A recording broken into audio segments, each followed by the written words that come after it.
प्यारे प्यारे साथियों, जरवार इन्फो में खुश आमदीद। प्यारे साथियों, इस वीडियो में हम आपसे पूछेंगे इंतहाई दिलचस्प और मालूमाती सवालात और पहेलियाँ। जवाब देने के लिए आपके पास है 5 सेकंड का टाइम। तो चलें आज की इंटरेस्टिंग वीडियो शुरू करते हैं।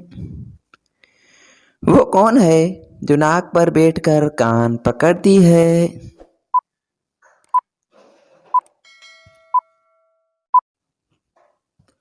जवाब ऐनक यानी चश्मा। वो क्या है जिसे डूबते हुए सब देख सकते हैं लेकिन उसे डूबने से कोई भी बचा नहीं सकता?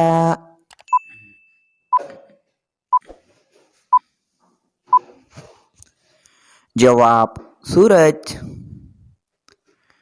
वो ऐसी कौन सी चीज है जो बांधने के बाद भी चलती है?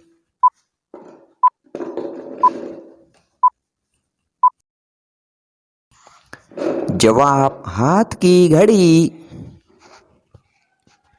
वो कौन सा जानदार है जो अपने कानों से देखता है?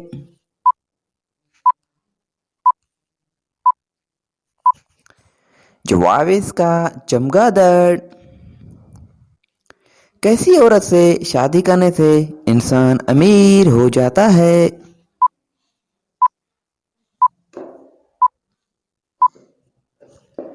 जवाब एक हदीस के मुताबिक ज्यादा बच्चे पैदा करने वाली औरत से शादी करने से इंसान अमीर भी हो सकता है।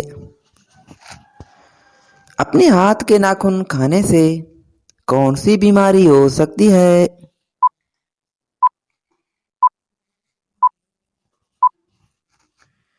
जवाब कैंसर समेत दीगर मुख्तलिफ बीमारियां हो सकती हैं। प्यारे प्यारे साथियों, आपने कितने सवालात के जवाब दिए हैं कमेंट में हमें ज़रूर बताइएगा। और मज़ीद वीडियोज़ के लिए हमारे यूट्यूब चैनल को सब्सक्राइब करें और फेसबुक पेज को फॉलो करें। शुक्रिया। अल्लाह हाफिज़।